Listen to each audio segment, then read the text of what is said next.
Well, let's continue on today on the Market Day Report by looking at what's going on in the grain market. John Jenkinson with you. We get started in the corn. We've been higher here a good part of the day today on the trade, and it goes from quite a bit higher on the September, up 4 1/4 at 347 3/4. 3 cents higher on the December, 356 1/2. You go out to May of next year, we're up 2 1/2 cents at 373 1/4. For August soybeans, we are up 8 3/4 at $9 even. November soybeans up 11 1/2. It's trading at 908. Let's look at what the Chicago wheat is doing. September's up 1 3/4 at 493 3/4 on our live and instant quotes from bar chart.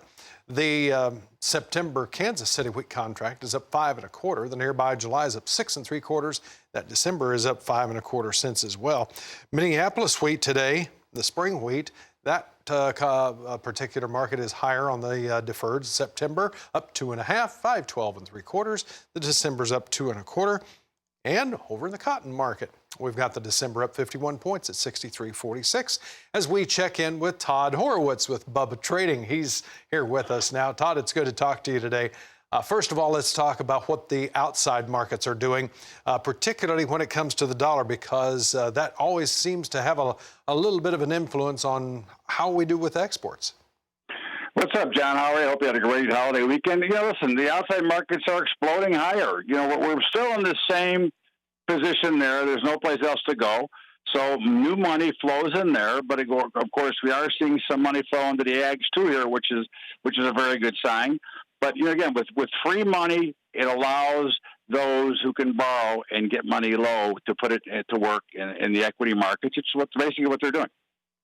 360 points higher right now on the September Dow futures. You still feel pretty good about these grain markets and how they may be able to break out to a little bit of a higher side now that we're getting closer to some resistance up here, particularly for soybeans and corn? I feel better than good, John. I think we're going a lot higher, as I've said, as I've maintained all along. I think they're going a lot higher, and I think there's still a lot of short stuck in this market that are going to be forced to liquidate out.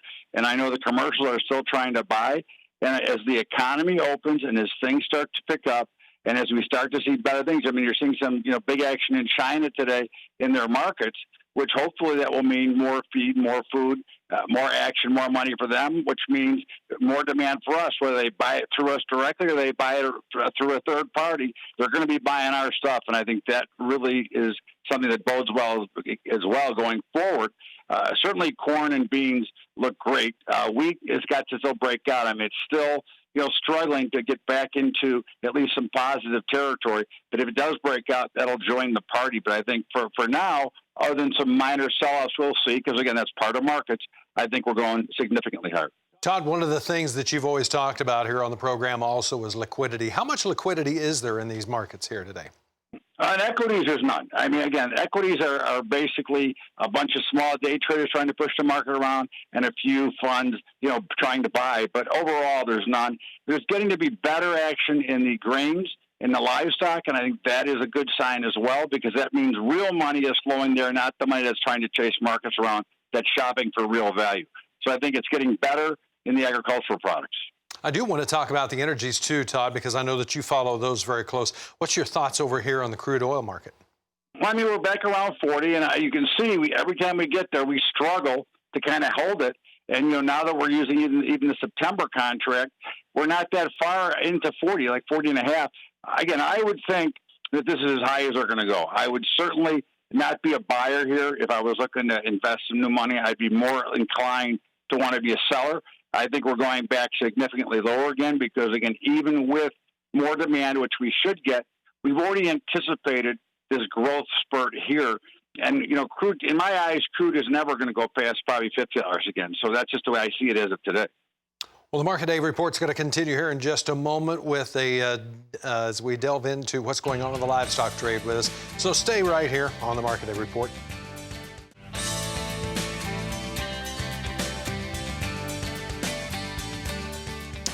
Silver on the higher side here today as we continue on with the markets. We did have the beef and the pork cutouts out from USDA a little bit ago.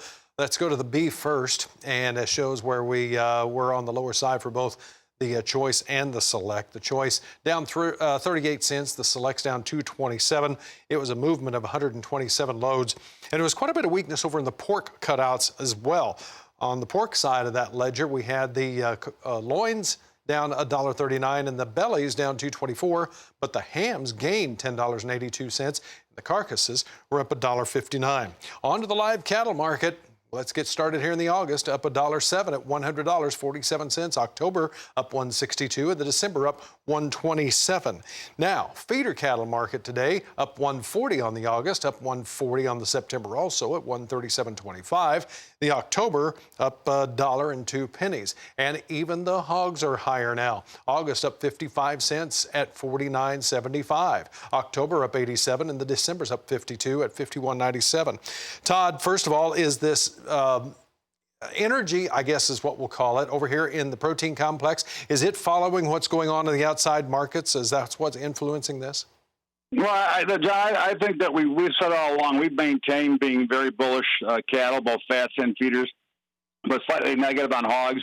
And I think that still exists. I think that, again, we're going to get some momentum. I think we're going to see continued higher prices. A lot of it goes with the economy, but a lot of it goes with the overall supply chain opening up. There's a lot of factors that were really putting the clamps on cattle for a while, and I think that those have been somewhat resolved. So I think we see much higher prices here as well. I think overall hogs will eventually turn here too. I think they're getting in a much more bullish formation going forward, and I think that looks great for the hogs as well, because when December is starting to move up a little bit, which is usually one of the weaker months, that looks pretty bullish for me. So although I'm still a little bit negative right now on hogs, I think they've got a great potential to turn. So I'd look for the entire ag complex, but especially the meats to start taking off to the upside as well. Todd, always a great pleasure. Thank you very much. We'll talk to you again very soon. Todd Horwitz with Bubba Trading. And I do want to see what the Dow is doing here as we get ready to go back over here to Janet in just a moment. Now we're up 338 points at 26,027. But Janet, as we were mentioning, that dollar quite a bit weaker here today might be able to help some export business. Back to you.